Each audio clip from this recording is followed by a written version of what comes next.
Bonjour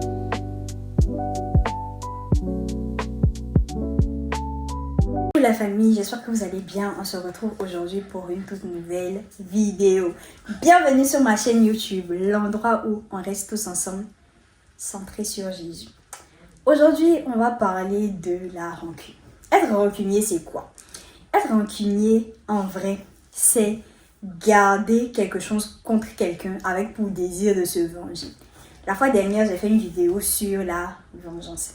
Si tu n'as pas regardé la vidéo, tu peux aller la regarder. La vidéo est disponible sur ma chaîne YouTube. Aujourd'hui, on va vraiment parler de pourquoi il faut sortir de la rancune et comment réussir à sortir de la rancune. Il faudrait savoir que la rancune est mère de la vengeance. Bref, tu ne peux pas avoir le désir de te venger si au fond tu n'es pas rancunier et si tu n'as pas gardé quelque chose contre quelqu'un. Et franchement dit, la rancune en fait là, c'est comme la vengeance. Ça n'empoisonne pas forcément la vie de la personne contre qui tu veux te venger ou contre qui tu as gardé quelque chose. Mais avant tout, ça empoisonne toi-même ta propre vie. Pourquoi ça empoisonne toi-même ta propre vie? Parce que tu réfléchis beaucoup à ce que les gens te font, à ce que les gens t'ont fait. Et ça te limite en fait. Ça t'empêche à vivre une vie abondante. Il y a différentes catégories de personnes rancunières. Il y a une catégorie, ce sont ce genre de personnes qui vont dire ouvertement que tu leur as fait mal, qu'ils ont mal. Mais il faut savoir qu'ils vont te rendre. Ça, c'est une catégorie. La deuxième catégorie, ce sont les personnes, ils ne vont pas te dire, ils vont garder.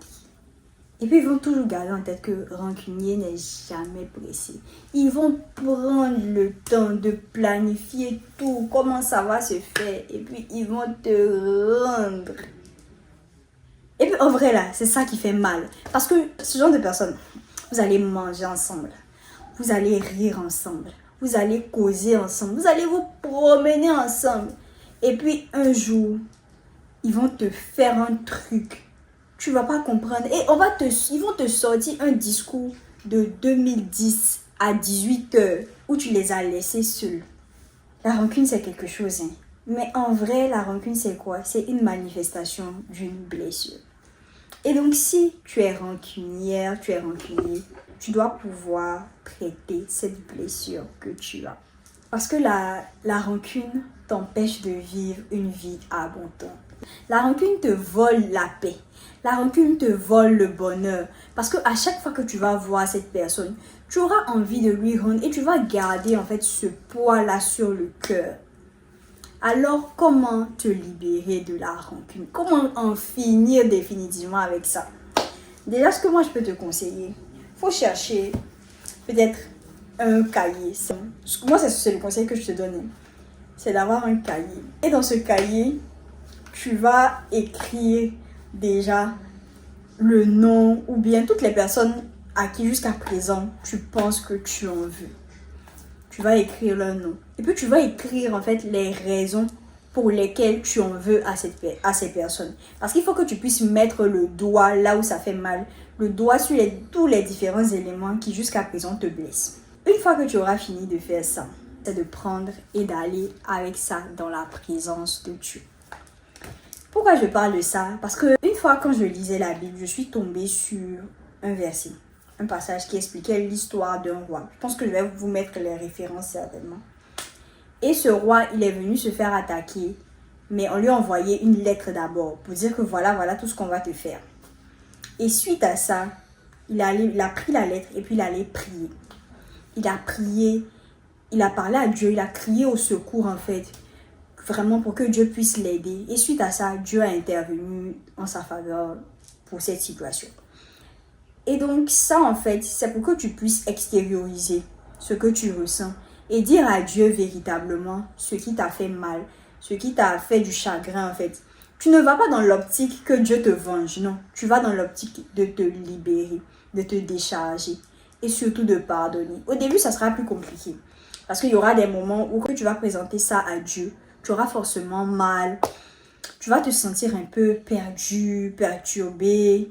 Mais je t'assure que il faut pouvoir mettre le doigt là où ça fait mal pour que Dieu puisse traiter la plaie. Parce que souvent, il y a des blessures, on a l'impression que ces blessures sont passées parce que le temps est passé. parce qu'on est passé dessus, on se dit oh, que c'est de l'histoire ancienne. Mais souvent, ce sont les blessures qui ont été le moins bien traitées. Et donc, ça veut dire que la blessure, elle a juste été, genre, c'est comme si... Je sais pas comment je vais expliquer ça. Mais c'est du genre, la blessure n'a pas cicatrisé en profondeur. C'est encore une plaie qui est là avec une croûte qui te fait un peu mal, mais à force de vivre avec, tu t'es dit que ça va. Mais au fond, ça ne va pas. La blessure est là. Il suffit juste d'un petit truc pour pouvoir faire en sorte que tu ressentes cette blessure. Alors, ce que moi, je peux te dire, c'est vraiment de faire ça. 1. Tu écris le nom des personnes qui t'ont fait du mal, qui t'ont blessé. 2. Tu écris en fait ce qu'elles ont eu à te faire. 3.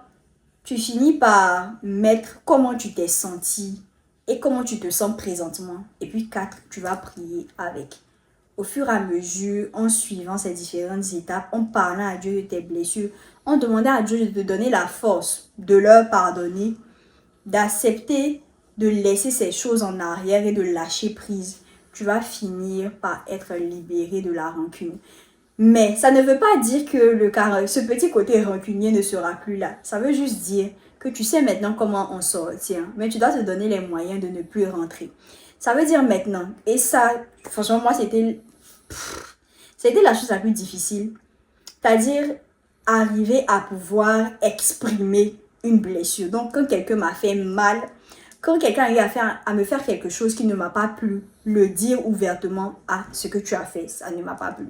Et franchement dit, c'était difficile pour moi de parvenir à ce niveau-là, de pouvoir communiquer sur un élément qui m'a blessé. Donc ça aussi, c'est une autre paire de manches. Donc si tu n'avais pas l'habitude d'extérioriser, ne pas arriver à ce stade où tu vas recommencer à accumuler les choses, ce que je te conseille, c'est de pouvoir exprimer, extérioriser ton ressenti. J'espère sincèrement que cette vidéo t'aura fait du bien. Si tu n'es pas encore abonné, abonne-toi pour que la famille s'agrandisse. Et puis surtout, sache que je t'aime, mais Jésus t'aime plus que moi. Bisous!